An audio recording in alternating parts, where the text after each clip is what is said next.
Okay guys, welcome back from Christmas break. We are going to talk about waves and the speed of light.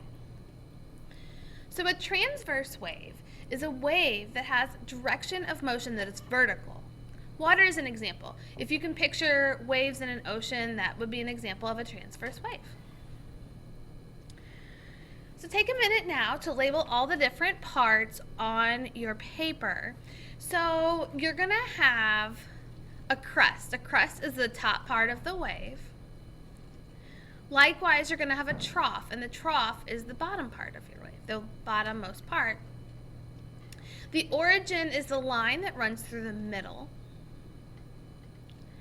Wavelength, as you can imagine, is the length of a wave. So you can measure that by taking 2 points. In this case, I took the 2 crests and measured the distance between them. Amplitude is the height of the wave, and that is going to be measured from the origin. So from the middle, the midline, to the top or to the bottom.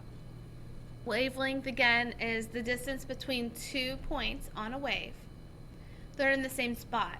So adjacent means either crest to crest, trough to trough, something like that. The units of wavelength are always going to be measured in meters. Frequency is how many waves pass through a point in a given amount of time. The units for frequency are going to be measured in either waves per second. Another way to write waves per second is seconds to the -1. And another way to say frequency is hertz. The relationship between wavelength and frequency is inverse. So the bigger the wave, the smaller the frequency. But the shorter the wave, the higher the frequency. Speed of light, typo here. The speed at which all electrons in magnetic radiation move. Okay, so you've probably heard of the speed of light before. This is what it actually is. This is the speed of light, and this is a tiny little 8 up here. So it's 3 times 10 to the 8th power meters per second. That is the speed of light.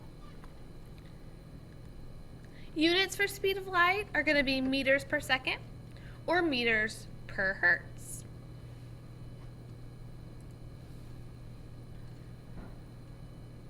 So we mentioned electromagnetic. Electromagnetic radiation is the radiation that's given off when electrons move from one energy level to another.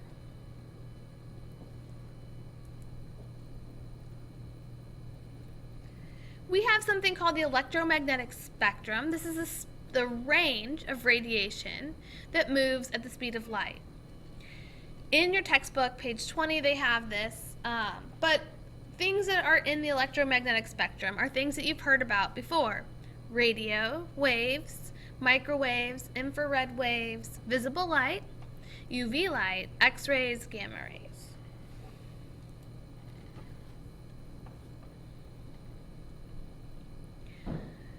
So you'll be provided this on the quiz. For your reference in class, you can use the textbook on page 120, but you will be able, given the wavelength or the frequency, determine what kind of wave it is.